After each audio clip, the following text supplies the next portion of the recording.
Welcome back, welcome back, welcome back to yet another episode of Quiet Storm Sports. I'm your host, Sutton Def, and you're listening to the Purple Rain Podcast YouTube channel. I've got a very, very special guest with me today. We're going to go through a lot of stuff Ravens related as we normally do. We're going to have some debate topics. We're going to talk about some coaching hires, all that and the like on this episode of Quiet Storm Sports. Make sure you like the video and stick around.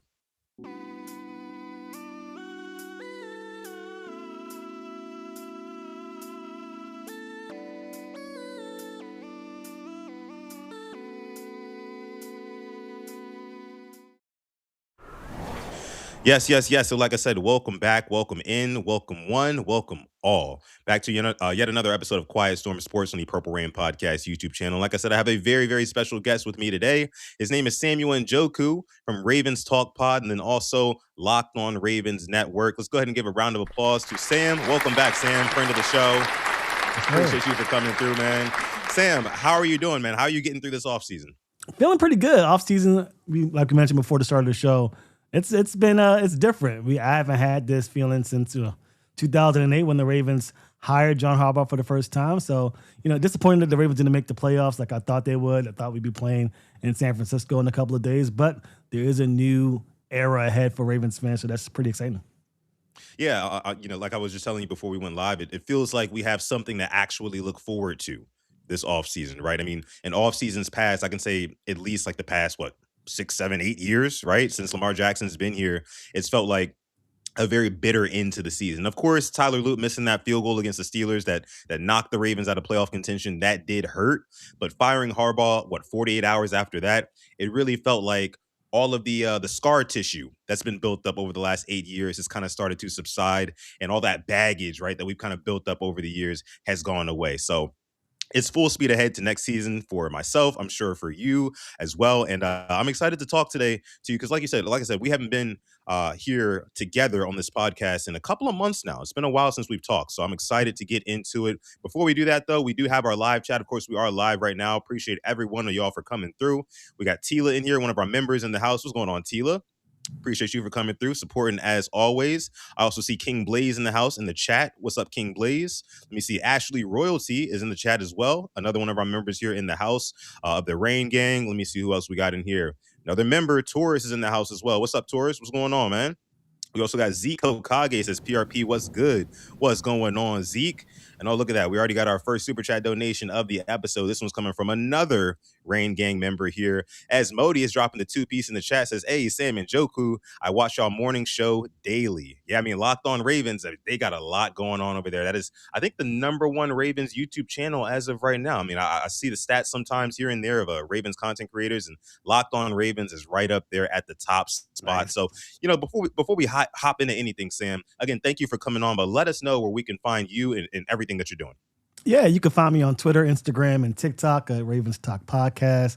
Very active on Twitter, talking Ravens football with the fans. So appreciate you guys for tuning in and joining me, I guess, on that social media platform. I have a podcast out usually about every week or so. I'll have an episode out next week talking about this coaching frenzy with the Ravens. You can also catch me on the Locked On Ravens Network, Locked On Ravens Squad show with Kevin Ostreicher and former Super Bowl champion Kadri Ismail. We talk Ravens football twice a week on Mondays and Wednesdays at 7:30 p.m.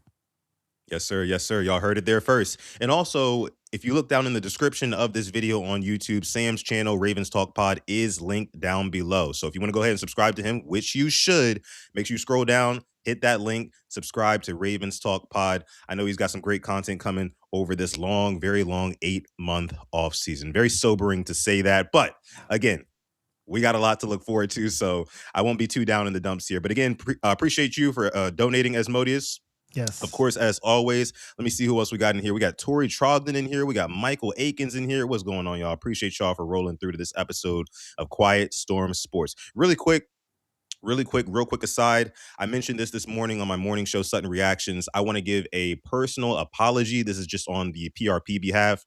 For last night's episode, my connection was really bad because my MacBook is actually very old and I'm trying to upgrade it and I'm working towards that. So if you guys could just be patient with me, I appreciate that. I'm working towards getting a new computer so we can go full speed ahead with, of course, daily content like we've been doing. I'm putting a lot of stress on this computer, so I can't even be mad at the computer. You know what I mean? You know how it goes, Sam. Oh, yeah. We work we work every day at this. So it's like you got to have top of the top equipment, and that's what I'm working on getting. So I appreciate you guys for rocking out with us despite all of that yesterday.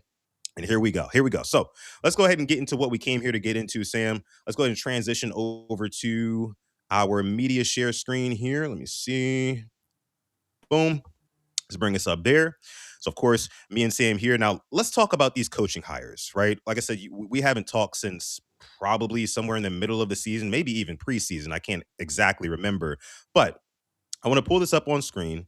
This is a chart that shows the current Ravens coaching hires, right? And this chart is courtesy of Cole Jackson, the Road Graders. Shout out to the Road Graders and Cole Jackson. My I guy. asked him if I could, yeah, our guy.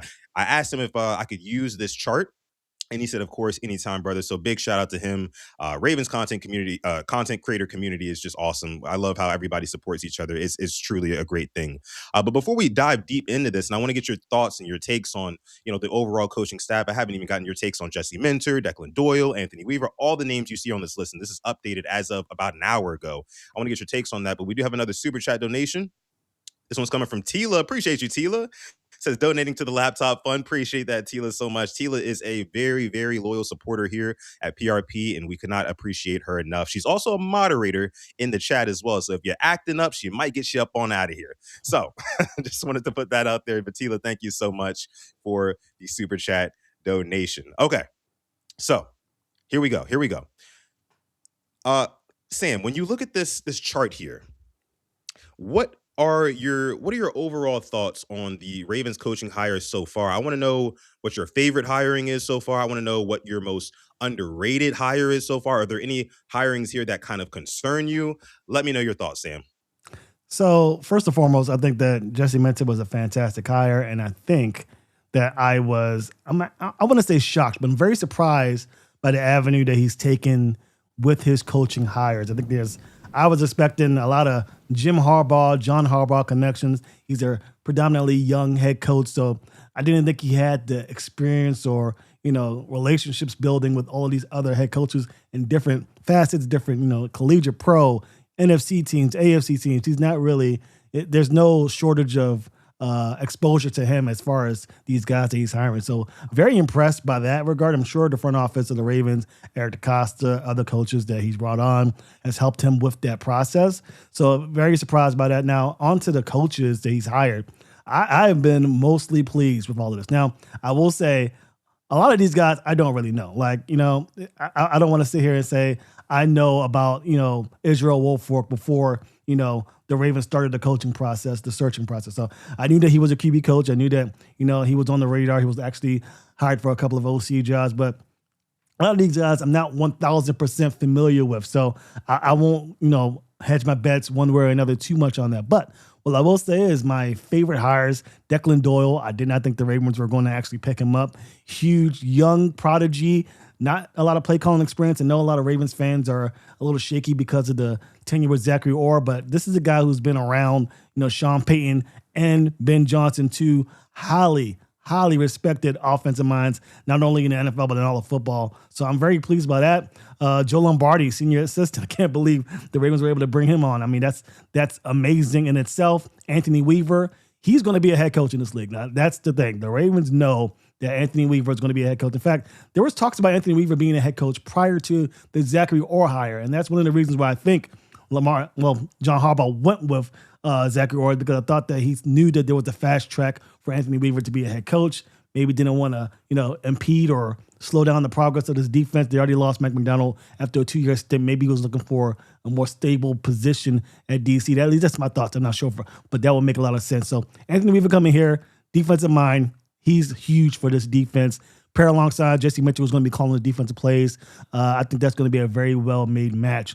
I think one of the more underrated signings, Lou Esposito, great D-line coach, top tier, great recruiter, which means that he's great with players' relationships. That's a problem that we heard throughout this year, past season, that there wasn't really a lot of getting along with some of the coaching staff and the players. Well, I don't think you'll have that problem with Lou Esposito. Seems like he's a great player coach, so very happy about that. Mike Minkins, a DB coach, very highly sought after, Notre Dame. Love that hire. So lots of great hires here. I think Dwayne Ledford's probably, as far as position coaches go, the hire. I think this is going to really transform this offensive line. It's really why I want Tyler Linderbaum to return. I want to see him get another shot to be successful with a coach who I think has a lot more experience and knows what he's doing out there.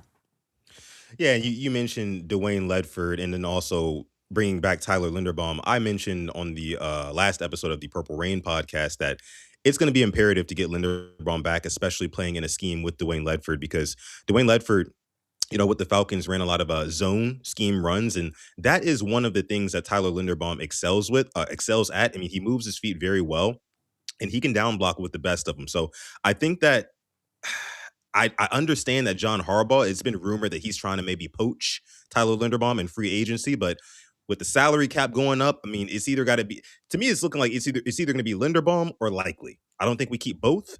But if I had to take my pick as who the Ravens should get, I would probably go ahead and retain Tyler Linderbaum. But you make some good points. Now, I want to talk to you about Declan Doyle, because when Declan Doyle was first hired, and I know you said he was probably your favorite hire so far, I was very skeptical, right? And mainly because, this guy is a 29-year-old coach, right? Younger than Lamar Jackson, never called plays before.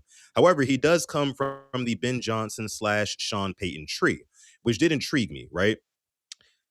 But I was thinking to myself, like, what is this kid going to do when it's fourth quarter? Ravens are down two possessions, let's say down by 10, and you need to call basically a perfect game. Like, he's never seen the lights get that bright and the focus be that much on him. You know what I mean? So I want to see how he reacts in some of those moments. But like you also mentioned, if we look at, was it Joe Lombardi? Senior offensive assistant who's been around the block. He's been coaching since the 90s. I think that he will most likely keep Declan Doyle in check. Um, the thing that I like the most, and let me know if you agree with this, Sam, the thing that I like the most overall about this coaching staff, not just Declan Doyle, not just Joe Lombardi, but kind of overall, it seems like we have a lot of guys who have experience at, I guess you could say, managerial positions, aka coordinator slash play calling positions, who didn't necessarily pan out. So, like again, Joe Lombardi, Anthony Weaver, right?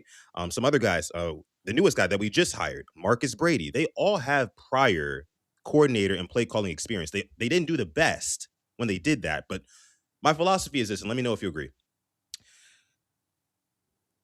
The best employees don't always have to become managers, right? Sometimes it's best to keep employees, like the best employees, just where they are, and you have a manager who can kind of oversee everything. Is that crazy to say? Is that a good philosophy or a good thought process going into this season? Yeah, I mean, I agree with your statement completely. Some people, aren't made to be managers. Some people don't really have what it takes to be that leader.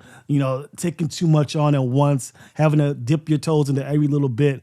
There are guys like that, but somebody who knows how to do one specific thing really well is almost as valuable, if not more valuable, than being that manager. I mean, speaking for myself, who loves leadership and loves, talking about leadership and actually expressing that to others, I think that's a great thing to say. I mean, nothing wrong with being a positional coach. That doesn't mean you're not a leader. You're a leader among that group of people. It's just that Yeah. having to dip your toes into every which way may not really express your talents the way you sought when you first got into the league and made a name for yourself.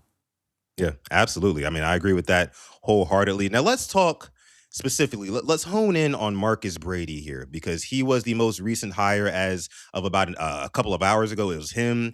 And then also, who was the other guy? It was Harlan Bauer, who was hired to be the outside linebackers coach. But we're going to start with Marcus Brady here. You guys see the thumbnail of the video.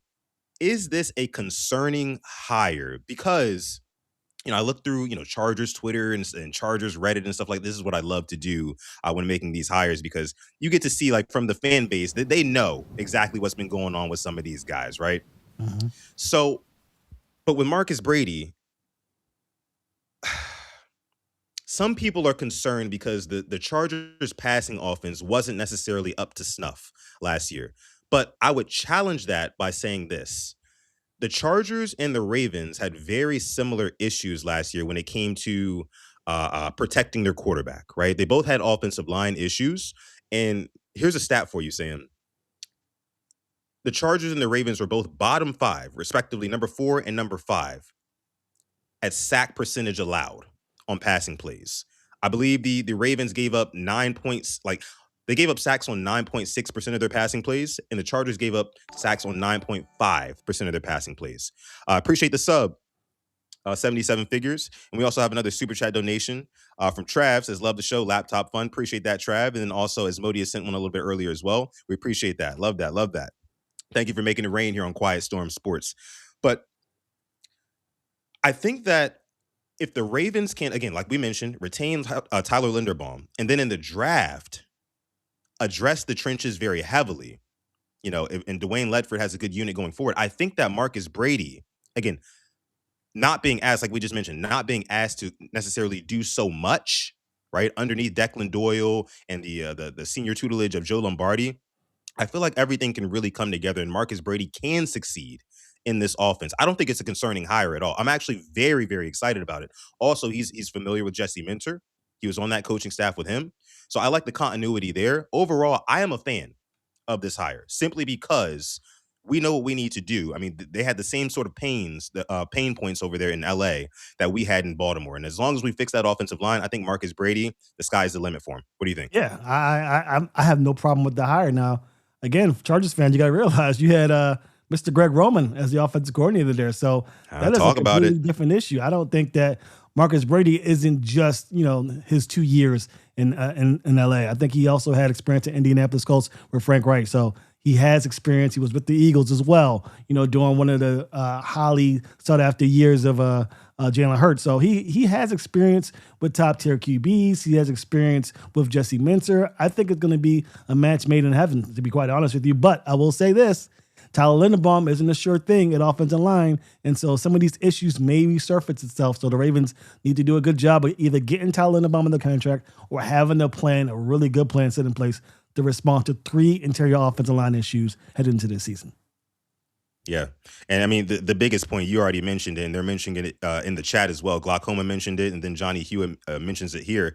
Greg Roman, enough said, right? I mean, like anywhere that Greg Roman goes, your passing offense is just naturally going to struggle because that's just not his expertise. He is a run game coordinator at heart, and the fact that, we don't have that. I mean, we have a Declan Doyle who's a young, innovative mind, right? Not a guy who's stuck in his ways, not a guy who anybody has, knows what he's necessarily known for. We don't know yet. There's a big unknown with Declan Doyle. And that's what kind of excites me the most for this offensive coaching staff is that you don't know what punch they're going to hit you with, right? There's really no tape on these guys together. And Declan Doyle, again, first year offensive coordinator. So overall, I'm excited. I'm not concerned at all with the Marcus Brady hire. I'm actually very, very excited about it, despite the Chargers passing offense kind of suffering last season. Again, they had offensive line problems just like we did.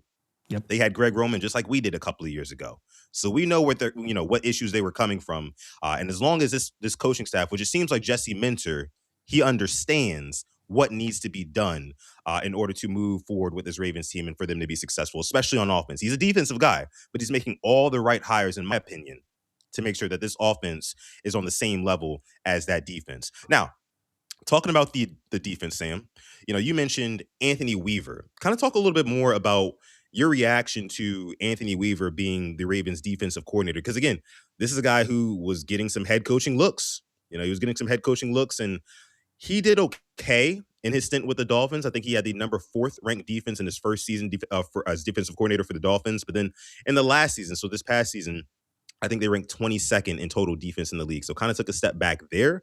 But the beauty of it is he's not going to be asked to call plays, right? He's going to be underneath Jesse Minter, who's said before he's going to call plays on Sundays or whenever they're playing. So I'm excited about Anthony Weaver. I know he's also a very good disciplinarian. He's also a very good motivator. And oh yeah, by the way, he's very, very familiar with the Ravens castle as well. I mean, he played for the Ravens from 02 to 05, coached with the Ravens in the early 2020s. Overall, are you excited about Anthony Weaver, or do you still have your reservations in some way? I'm excited. And I got to tell you, I did not expect this hire because I thought that Anthony Weaver would, if he didn't get a head coaching job, want a defensive coordinator position where he was calling plays. But the Ravens love Anthony Weaver. I don't think I could stress that enough. They love Anthony Weaver. He was definitely a choice as far as a head coach hire. They were definitely considering him. Was he the top choice? No, that was obviously Jesse Minter. But he was somebody they were considering, and that's just because of the things you mentioned. Great leader, great motivator, obviously familiar with the castle. So all of those things were playing in his favor. But I'm very excited for him being the defense coordinator. Obviously, the Ravens seem to be a great destination for guys like Declan Doyle and Anthony Weaver because, Anthony Weaver comes into a situation where he's not absolutely calling plays. There may be a knock to some people here, but I think he's going to be a CEO type coach. I don't think he's going to be the play calling type that Jesse Minter or Mike McDonald is. I think when he becomes head coach, and he will be a head coach, he is going to be the type of guy who's going to be a leader of men, very similar to a John Harbaugh, where he'll need to bring in some defensive minds and offensive minds to curtail his staff. But I think that he's a fantastic hire. What they're going to ask him to do is similar to what the Bears asked Declan Doyle to do, which is to prepare, get all of the information together, make sure that everything's set so that when Jesse Minter's coming to call plays, he has everything in front of him to make the best decision possible. So I think all that's going to play well for Anthony Weaver into the future. I think he's going to be a head coaching candidate this next offseason. So I think it's a great hire, great decision, and kudos to Anthony Weaver. I think he was I thought he'd be a little miffed for the Zachary or Anthony Weaver mishandling. I think that Anthony Weaver was probably the better choice to be DC when John Harbaugh made that choice for Orr, but he gets the Ravens get the right or wrong, and now Anthony Weaver is the new DC. Yes, yes, yes. Samuel Njoku from the Ravens Talk Pod and Locked On Ravens, everybody. We have almost 200 people watching live right now. Shout out to you guys for coming through to this episode of Quiet Storm Sports on the Purple Rain Podcast YouTube channel. Be sure to like the video, subscribe to the channel as well, and scroll down to the description where you can find the link to Ravens Talk Pod, and you can go subscribe to that YouTube channel as well. It's our guy Sam here.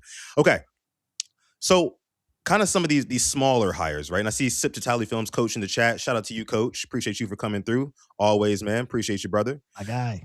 Yes, sir. So you mentioned the quarterbacks coach, the running backs coach. You said you're not going to act like all these guys like to a T, right? And I understand that.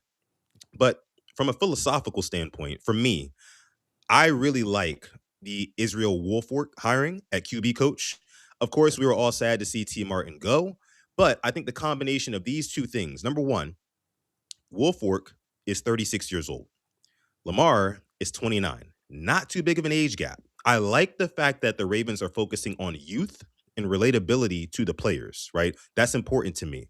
Number two, Israel Wolfork has worked with mobile quarterbacks in the past, aka Kyler Murray. You know what I mean? And feel however you want about Kyler.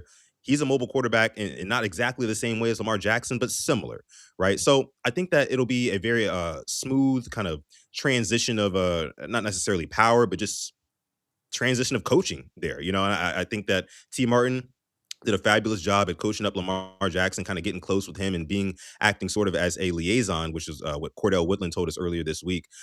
T. Martin was largely a liaison between Lamar Jackson and the rest of the coaching staff. Whatever Lamar wanted to communicate to them, T. Martin took it to them, and they took it serious coming out of T. Martin's mouth. So as Israel Wolfork, hopefully he can kind of demand that same sort of respect from Lamar and the rest of the coaches, but I think he will.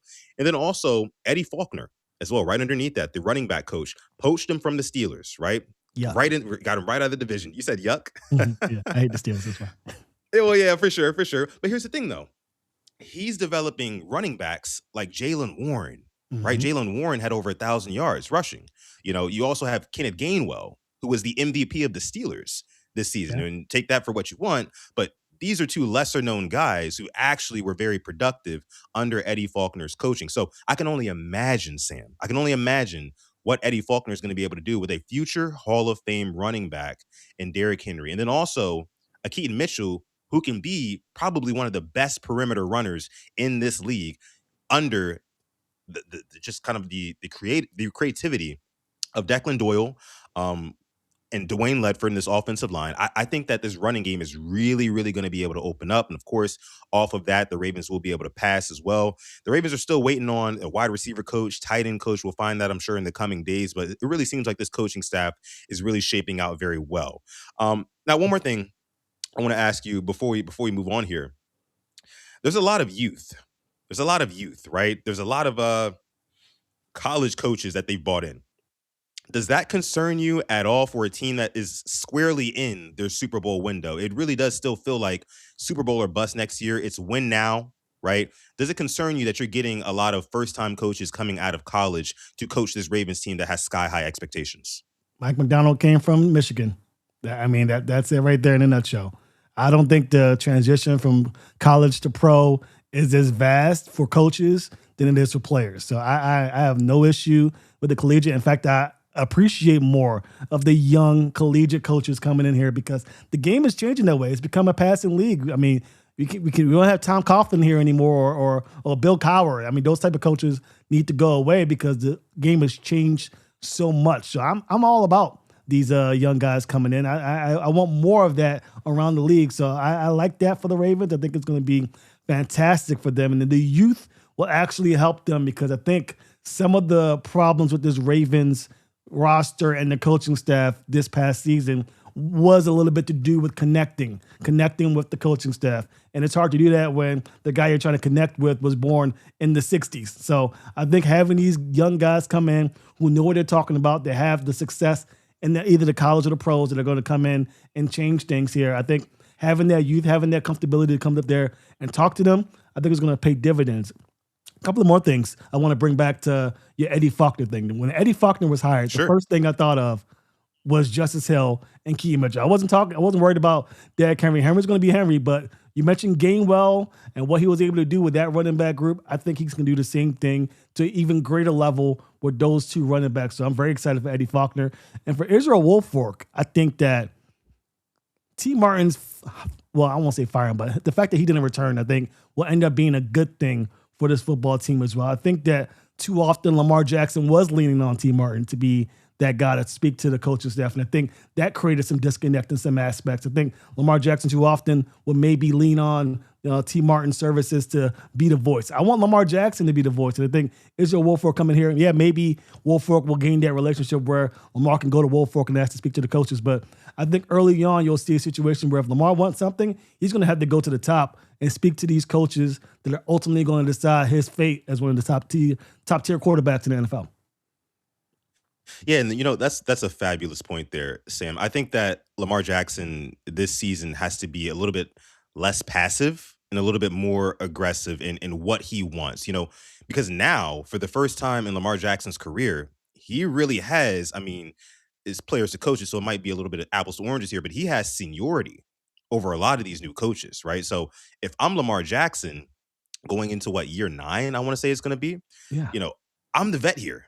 This is what I want. This is what I want to do. Much like it kind of reminds me of, you remember when Tom Brady, and I don't mean to compare Lamar to Tom, but I'm just You can. talking about it in terms of the ideas here. When Tom Brady first went to Tampa, right? And he was getting coached up. Who was it? Who was it? Bruce Arians? Who was the Yeah. coach? Yeah, Arians. Yeah. yeah. It was Arians who was the coach. And for the first, what, 7, 8, 9 weeks, Tom Brady was getting killed, getting sacked. He just couldn't get anything off, right? And so Mhm. he goes to Bruce Arians. He's like, you know what? No, like, here's how we're going to run things. Like, I'm the vet here. And granted, he was already a Super Bowl, a 6-time Super Bowl champion by that point, but he took the reins of the offense, right? And I would love to see Lamar Jackson do that with this new offensive coaching staff. And like you mentioned, since he's not going to be getting coached by guys who were born in the 60s, and I mean, no disrespect to anybody born in the 60s, right? But Yeah. it doesn't really relate. They don't really relate too much to, Gen Z or like late stage millennials and things like that. So I just love the fact that it's going to be a very collaborative effort between Lamar Jackson and this offense. And that was actually something, Sam, that Ronnie Stanley had mentioned. I don't know if you remember that, like halfway through the season. It was after one of the Ravens' painful losses, right? There was a media scrum in the locker room, and Ronnie Stanley is saying, like, yeah, he's kind of looking down, like, yeah, you know, we us as players, we really want to be more involved in terms of like how our offense is running, what and what we're doing. But at the end of the day, we just kind of have to listen to the coaches. And he kind of threw his Mhm. hands up, that sort of thing. I feel like those problems will be no more this season, and that's huge for me. I think that everybody's kind of going to be working as a cohesive unit, players and coaches alike, and that is what's super important here.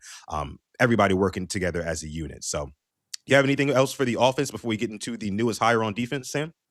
No, nothing else. I think again, you mentioned that Joe Lombardi is going to help Declan Doyle a lot, getting ready to play call. But other than that, Declan Doyle has been an offense coordinator through and through, especially during this time with the Bears. So besides play calling, you're not going to see much of a drop off. In fact, I expect a lot of exciting things. I think with this offense moving forward. I know I heard a couple of people when I've had interviews or just spoke with people in general think that Declan Doyle's going to come here and he's just going to improve upon what Greg Roman and Todd Monken did. I don't expect that. I think this is going to be a very fresh offense. They may lean on some things, very similar, successful things that they've had in the past. But I think this is going to be an entirely different offense in 2026. And that's just my hope based on what I've seen from Declan Dole his past few years as a coach.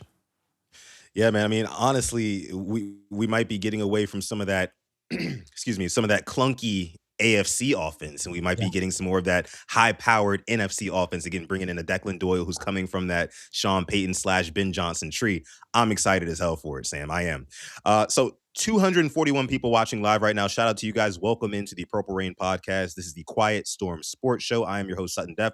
Below me is a very special guest, Samuel Njoku from the Ravens Talk Pod, and also Locked on Ravens. Again, shout out to him. Make sure you scroll down to the description, click on the link, and subscribe to his channel. Also, be sure to like the video here, and if you're new here, subscribe as well. We'd appreciate that.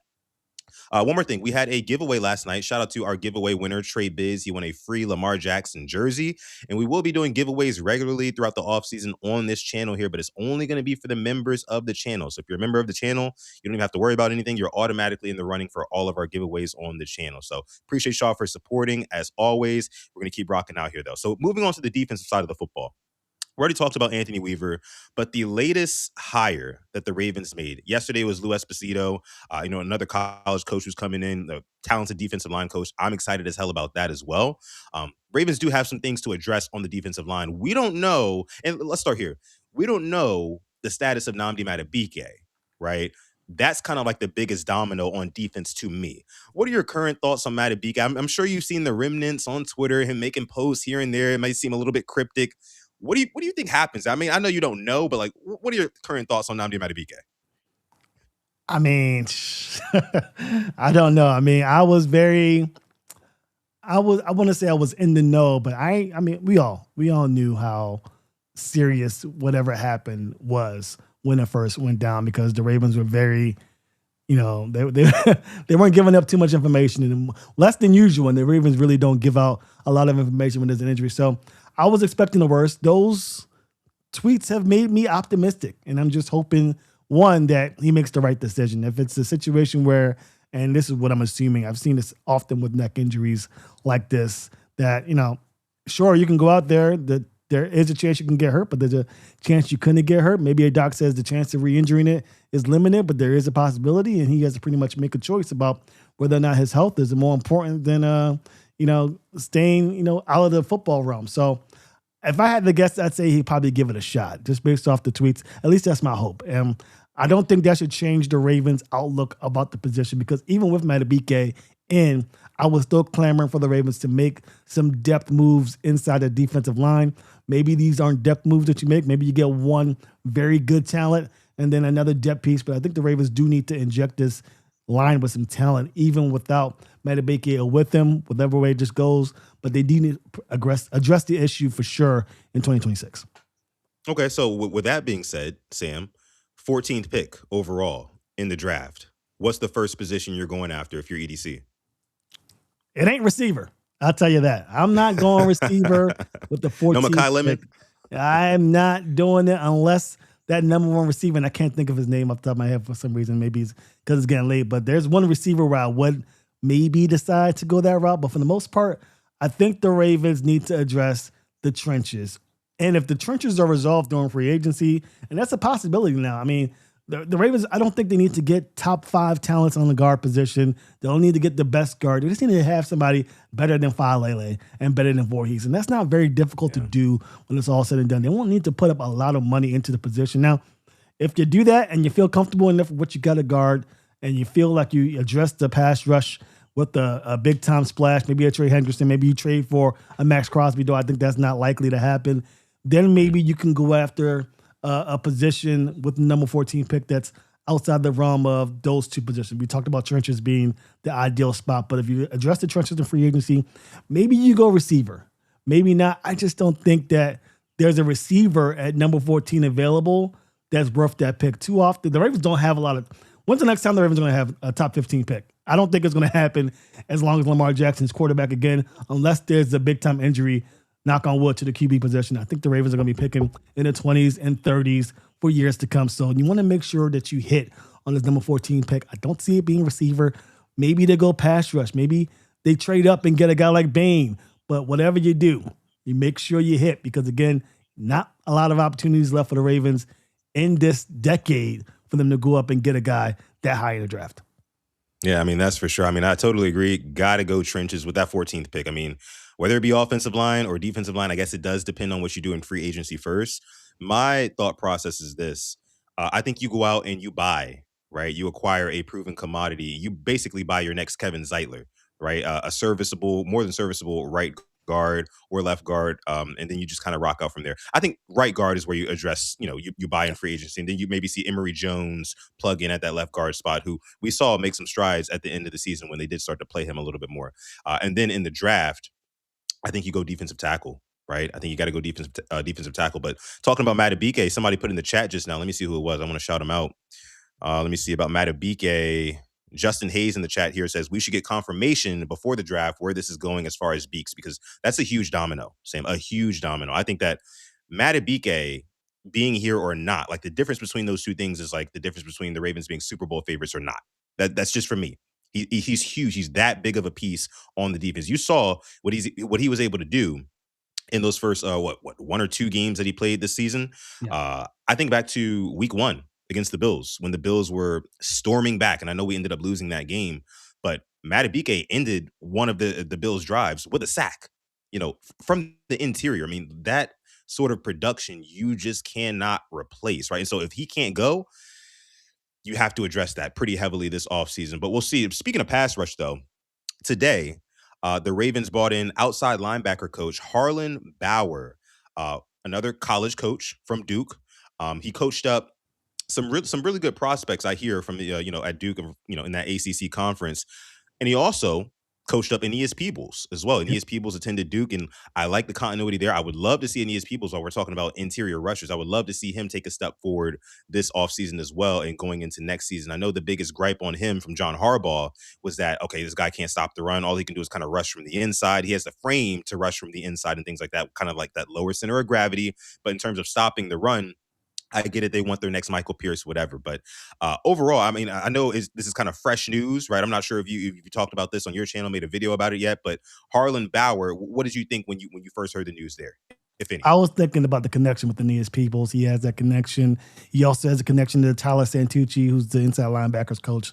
So I think it's more of, okay, maybe they've seen the moves that these outside linebackers have made at Duke, seen the technique and say, okay, this guy is a good fit. Maybe you got a little bit of push from Tyler Santucci, Anthony Weaver, and Jesse Mencher did to bring him on the staff.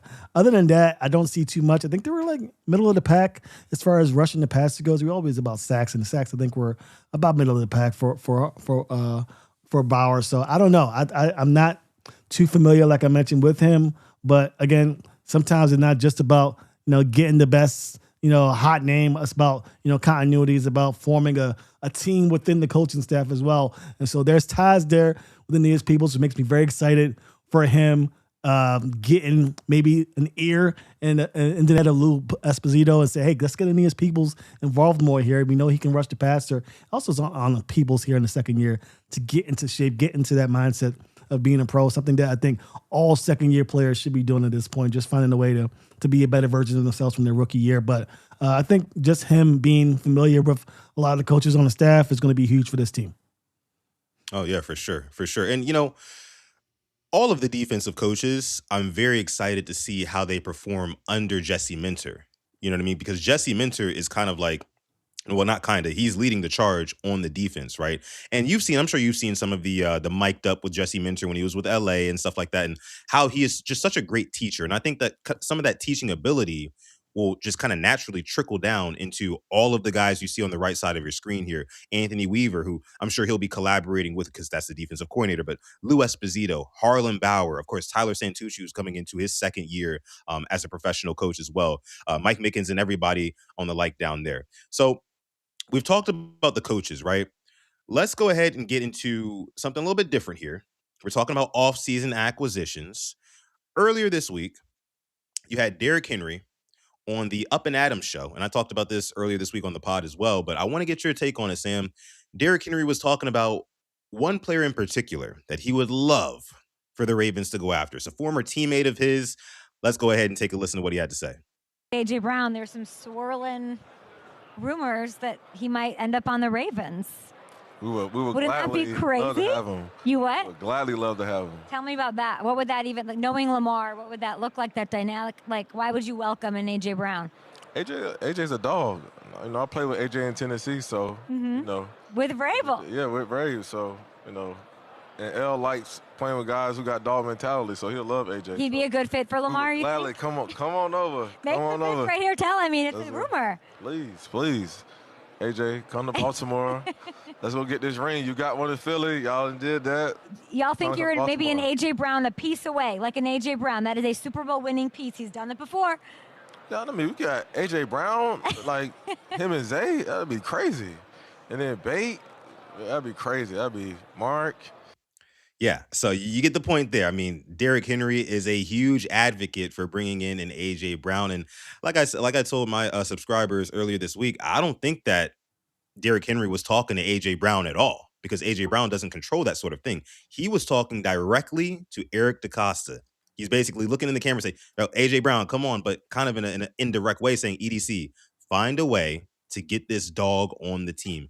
And that's something that the Ravens have been lacking, dogs on offense and defense, right? So I'm a big fan personally of EDC doing whatever he needs to do, right? Taking some risks this offseason because I think EDC's seat is hot, very hot, right? And you got to start doing some things a little bit differently. Maybe packaging up some of those 11 draft picks, maybe getting a player who you can probably ship out of Baltimore at this point, maybe Rashad Bateman, whoever else, and bringing in an AJ Brown. I love it.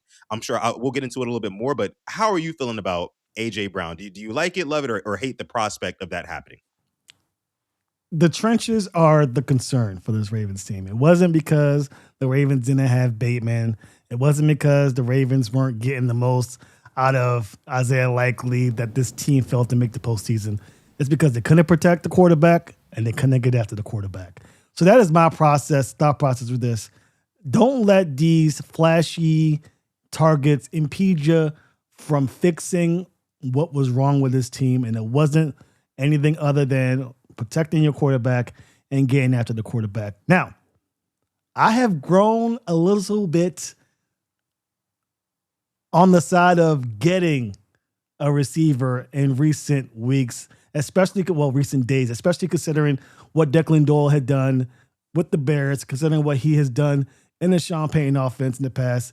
Declan Doyle is going to require a lot more out of his receivers than previous guys. And I'm not sure that you can have the success you want this first go around with Zay Flowers and a bunch of unknown or inconsistent play outside of Zay Flowers. So I'm leaning towards being okay with A.J. Brown coming to Baltimore. In fact, I would not be surprised if the Ravens make a move for a receiver this offseason. That's how far I've gone down the path of receiver. Now, will it be A.J. Brown? Maybe. I think A.J. Brown wouldn't cost a first-round draft pick. I think he might be worth a second or maybe a third in another commodity like a Rashad Bateman, who I think can still play in this league. I'm not sure if he's going to fit with Lamar Jackson. In fact, I've been saying this for years now. I don't think the way that he plays football coincides with the way Lamar plays football. Rashad Bateman's more of a timing receiver. He wants to get the ball at the break. He wants to be there consistently. He wants to get those targets. You're not going to get there with Lamar. And I think that a guy like A.J. Brown understands that, playing with a guy like Jalen Hurts in the past couple of seasons. So I think that I'm actually okay. In fact, I'm more than okay. I'm actually looking forward to the perspective of the Ravens bringing in a receiver opposite Zay Flowers. Now, I will say the only negative to bringing in a veteran receiver, whether it's A.J. Brown or George Pickens, is that puts pressure on Zay Flowers. And that may send a message to Zay Flowers that, hey, maybe I'm not the number one guy. Maybe I'm not good enough. I need to, perhaps look elsewhere for a contract. Can you see the Ravens spending money on a top-tier receiver like A.J. Brown or George Pickens and Zay Flowers? Zay Flowers has about 2 years left in his deal. That would be my only concern. But I'm on the fence, and now I'm probably over the fence of get another veteran receiver, make this offense pop, but be sure not to forget to address the trenches. I'm sure EDC won't, but I think that's priority one. But priority two may be getting a receiver like A.J. Brown. Yeah, and I'm actually surprised to hear you say that, Sam, because earlier in the week I saw you tweet. You said that you were good on it. You were all set on AJ Brown, and I was like, what? And I was like, let me hit up Sam real quick. Let me see if he wants to come on the pod and we can talk about this a little bit. We can hash this out as men. You know what I mean? And Yeah. I'm thinking, like, I'm right there with you. I think that AJ Brown coming to Baltimore definitely would send a message to Zay Flowers, and rightfully so. I think a message does need to be sent to Zay Flowers. Here's the deal: AJ Brown, I think, would solve multiple problems for this Ravens offense. Sam, if you remember, one of the biggest struggles that this Ravens team had offensively was red zone production this past season, which was very uncharacteristic, especially coming from the season prior, where the Ravens were just red hot in the red zone, right? They were getting basically whatever they wanted. And I get it. A lot of that has to do with offensive line play. However, Zay Flowers is pretty much a non factor in the red zone simply because of his size. He's not going to, in traffic, be a big body catcher or anything like that. But if you get an AJ Brown and you get in a situation, and I mentioned this a couple of days ago, where it's 3rd and goal, right? And you're on the 3-yard line. It's January playoff game, right? You put AJ Brown in the slot. You tell him to run a slant, have him wall off the defender with his big body. That works. That's a recipe for success right there. I mean, right there, then and there in itself. I think that the Ravens and Lamar Jackson has been missing that for his entire career, right? I mean, largely for the majority of Lamar Jackson's career, his wide receiver one has been a 5'10" and under receiver. And I think it's time to change that. Yeah. You know, uh, AJ Brown, speaking for him personally, the reason why he's so disgruntled right now is because I just don't think that his personality even really aligns with what they've got going on with the Eagles. Nick Sirianni, of course, pisses him off. And I think the relationship between him and Jalen Hurts is sour because Jalen Hurts isn't really A quarterback. No, I'm joking. well, no, he's a quarterback, but he's just not a dude. You know what I mean? Like he's not a dog, kind of like Lamar Jackson. Jalen Hurts is kind of like, I'm gonna show up to work, I'm gonna do my job, I'm gonna go home to my family. You know what I mean? Kind of like a Russell Wilson type quarterback, Yes, perfect. But yeah, and Lamar Jackson, he's more like, nah, bro, like we in this together. Like you're my brother. Like let's make this shit happen. Excuse my language, but like that's I think that would perfectly work with Lamar Jackson. And again, on top of the fact that, like I said, the red zone offense, that would turn the red zone offense up exponentially. I would love AJ Brown on this team. And again, it would open up Zay Flowers too. It would give Zay Flowers an opportunity to get even more looks because you're going to have to allocate more resources defensively towards whatever side of the field AJ Brown is on. Because AJ Brown is he's not simply just a possession receiver. We've seen AJ Brown catch slants, take one angle and take it to the house, right? On multiple occasions. Zay Flowers is a type, and no shade to Zay Flowers. My subscribers know how I feel about Zay. But Zay Flowers likes to go real, he's a real east to west kind of guy. AJ Brown is a north south kind of guy, and I think that having those two players would complement each other. Before I move on here, we do have a super chat donation. This one coming from Chike. Appreciate you, Chike, dropping the 2-piece in the chat. Chike says, "Is Ruben Bain a trenches player? Why or why not?" Honestly, I'm not huge on the draft players, even the college prospects just yet. Chike, what do you think about Ruben Bain? I mean, not Chike, but Sam, what do you think about Ruben Bain, if anything? I like Ruben Bain. I actually like him a lot. I know he has the short arms, and that's been like the talking point for him coming into this draft process. But I think that if he falls to 14, or even if he falls to 9 or 10, the Ravens have a decision to make on their hands with Ruben Bain, because I saw him play in the national championship. My brother-in-law is a huge Miami guy, so I pretty much watched Miami play all season long, and I kept looking at Ruben Bain like, oh, this guy would be perfect. Now, I also want to say, let's not sleep on Mike Green now. Mike Green, I think, had a great year, and I think that he had a great year despite the problems with the defense overall. Now that we see Jesse Minter's going to come here and change what this defense is going to be about, you can see Mike Green have a solid year, and maybe the Ravens are thinking, well, let's give Mike Green a go and maybe not throw all of our chips into the Ruben Bain basket. But I think that Ruben Bain would be a phenomenal pass rusher. I think he's going to be a phenomenal pass rusher in this league. His size is a concern, and I'm not sure if you want to spend that 14th pick on a guy that has those deficiencies. But if he goes through the draft process, and I haven't really looked at the film in depth enough to make a call, but I'm sure EDC will. If you like the guy, go get the guy. I've been saying that for years in the Ravens. It's not about just waiting for whoever falls to you now. You are in a spot where you need to attack. Trade for a guy in the draft. Trade for a commodity like A.J. Brown or Max Crosby.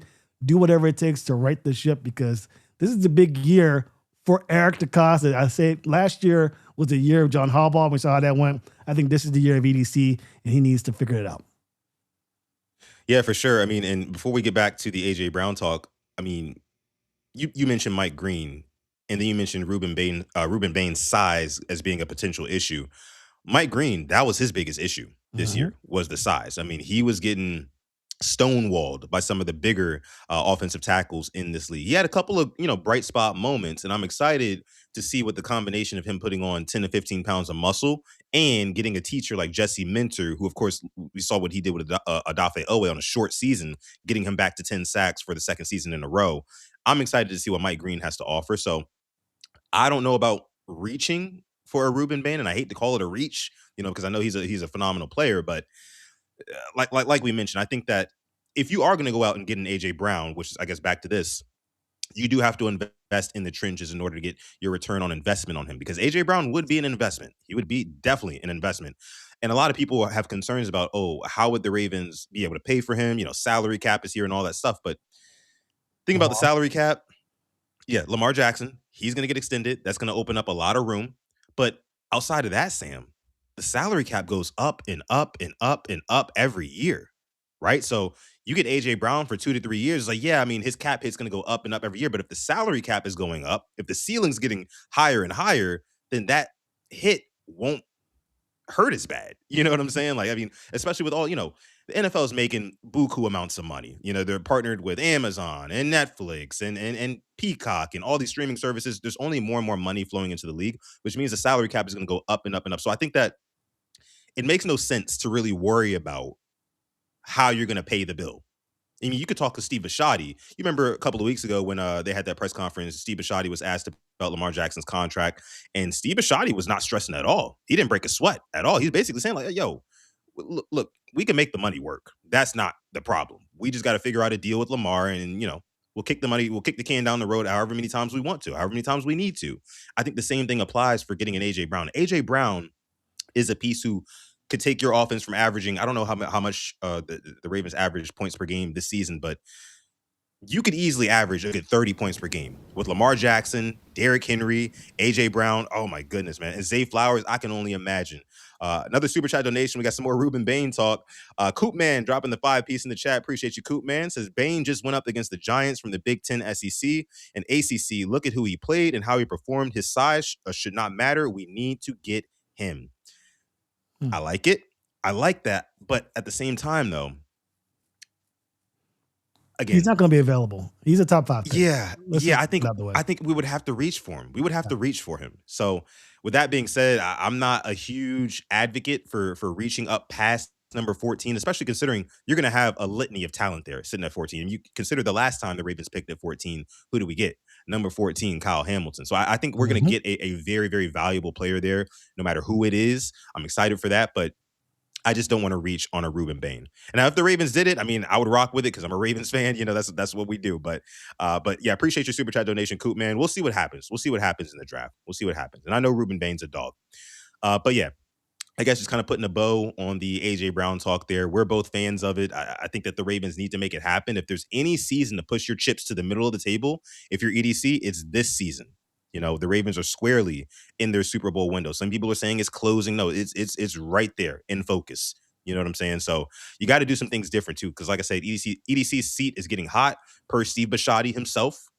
Basically saying with Steve Bisciotti, not Steve Bisciotti, with EDC sitting right next to him, like, yeah, like, if I would have fired EDC, then, yada, that has to put pressure on him. So you got to do things different. You can't just stockpile a bunch of draft picks and kind of rest on your laurels that way. But I'm a big fan, and you're a fan of getting AJ Brown in the building, turning up this offense. Because I've always said, I mean, the best offense, or the best defense, really, is a great offense that can keep your defense off the field. Right, we got to control time of possession a lot more. We were lacking in that department a lot this year, time of possession. And a guy like AJ Brown, a chain mover, right? Third down chain mover, along with Derrick Henry, Lamar Jackson, a rushing threat, and then Zay Flowers too. Crazy. Who stops that? It'd be crazy, right? It'd be crazy. So, any last thoughts on AJ Brown? Yeah, I think that, again, And the more we talk about AJ Brown, the more I just like it.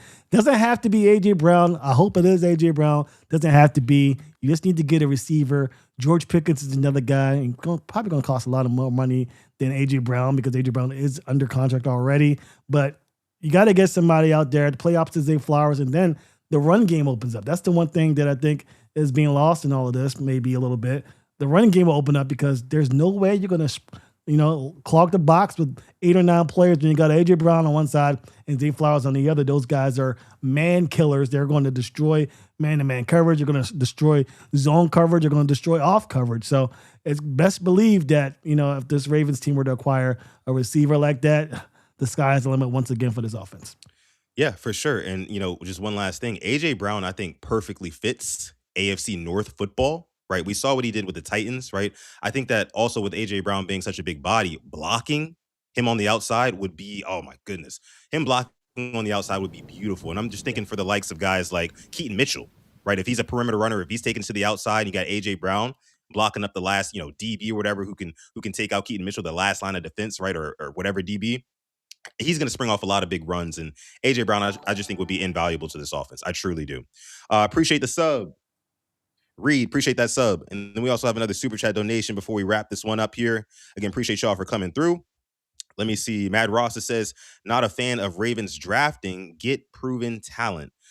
Yeah, I mean, the draft picks have not been home runs, so to say, in the last couple of seasons, right? So I think that the Ravens should probably consider taking some of those draft picks, packaging them together, again, maybe getting another commodity, like you said, and making a trade for some proven talent here, whatever that may look like. And I think they do. I think they do go that route this year because, again, you have to change the philosophy at some point. I think now is the time. New coaching regime. Steve Bisciotti has a closer eye on what's going on right now. So I think that has to happen. I agree with you, Matt Rossa. Totally agree. Yep.